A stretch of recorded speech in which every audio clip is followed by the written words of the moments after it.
Nonsense Rari Rariram Raro season 2 powered by Poppees baby care. ഓരോ നിമിഷവും ഏറെ കൂടുതൽ. ഓമന തിങ്കൾ കിടാവോ ഇന്ന് പെർഫോം ചെയ്യാൻ എത്തുന്നു doctor Dhanya and Dhwani from Kharagpur.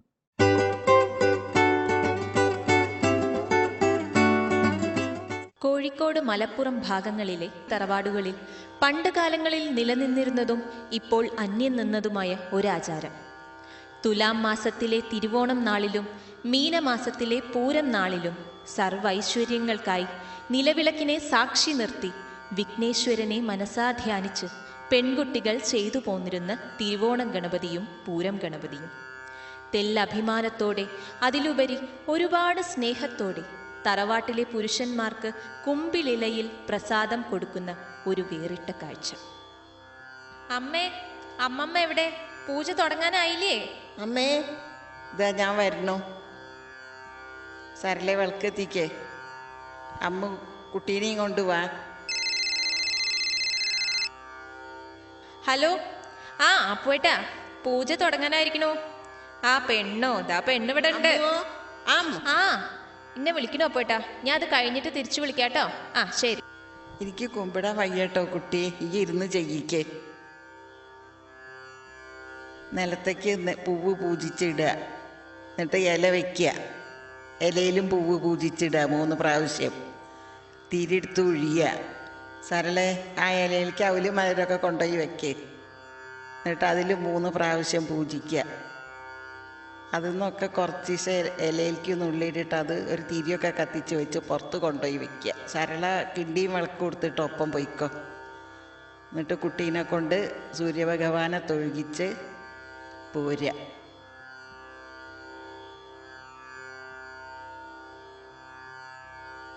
ഇനി കുട്ടീനെ കൊണ്ട് പ്രസാദം എല്ലാവർക്കും വാരി കൊടുപ്പിക്കേ.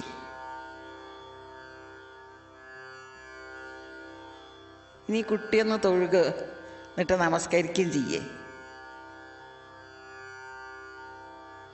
അയ്യോ, കുട്ടിക്ക് ഉറക്കം വരുന്നുണ്ടോ? അമ്മുവോ, എന്തേലും കഴിക്കാൻ കൊടുത്തിട്ട് കുട്ടീനെ ഉറക്കാൻ നോക്ക്. എന്നാലേ ഉണ്ണണേൻ്റെ മുന്നേ അതിന് ഷാഡില്ലാണ്ടോ പോയി കിട്ടുള്ളൂ. ആണോ? കുട്ടിക്ക് ഉറക്കം വരുന്നുണ്ടോ? വാ, അമ്മ ഉറക്കി തരാലോ.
ഐശ്വര്യമുള്ള ഒരു പെർഫോമൻസ് ആയിരുന്നു. നിങ്ങളുടെ ഈ കോസ്റ്റ്യൂമിന്റെ ആയിരിക്കും, പിന്നെ കുറെ മുത്തശ്ശിമാരും മുത്തശ്ശിനൊക്കെ ഞങ്ങൾക്ക് ഇവിടെ ഈ സ്റ്റേജിൽ കാണാൻ കഴിഞ്ഞു.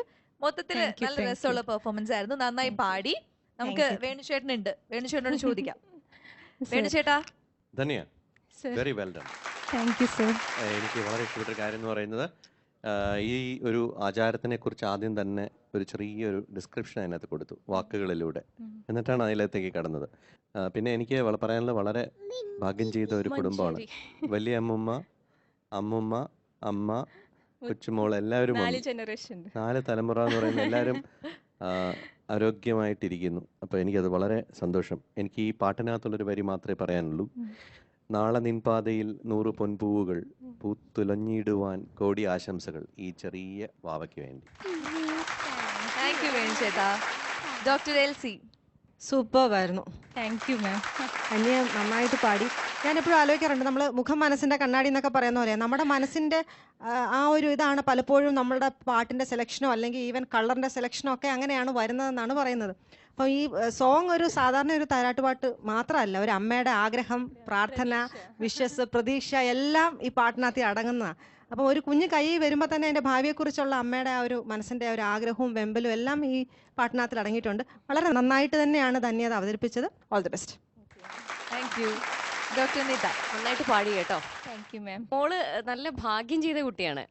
കാരണം എല്ലാ ജനറേഷൻ്റെയും കൂടെ അമ്മ, അമ്മമ്മ, അമ്മൂമ്മ എല്ലാവരുടെയും കൂടെ ഒരുമിച്ച് കഴിയാൻ പറ്റുക എന്ന് പറയുന്നത് വലിയൊരു കാര്യമാണ്. ആ സന്തോഷം എല്ലാവരുടെയും മുഖത്ത് കാണാനുണ്ട്, കുഞ്ഞിൻ്റെ മുഖത്തും. പിന്നെ എനിക്കൊരു സംശയമുണ്ട്, ആ വോയിസ് കൊടുത്തിരിക്കുന്ന ആരാണ്? ആ അമ്മൂമ്മയുടെ അമ്മമ്മ തന്നെയാണ്. എല്ലാം കൊണ്ട് നന്നായിരുന്നു. Thank you. ആശിജി. എല്ലാവരും നന്നായിരുന്നു. പ്രത്യേകിച്ച് ധന്യയുടെ അമ്മ നല്ലോണം ചെയ്തു കേട്ടോ ആൻറ്റി. ഒരു കൺഫ്യൂഷൻ ഒന്നും ഉണ്ടായിരുന്നില്ല, നല്ലോണം ചെയ്തു. നല്ലൊരു പെർഫോമൻസ് ആയിരുന്നു, നല്ല പാട്ടായിരുന്നു. Thank you. അപ്പോൾ ധന്യ ഹാപ്പി അല്ലേ? ഇനി അടുത്ത സെഗ്മെന്റിൽ നല്ല പെർഫോമൻസുകളായി എത്തണം. Okay, all the best. Thank U.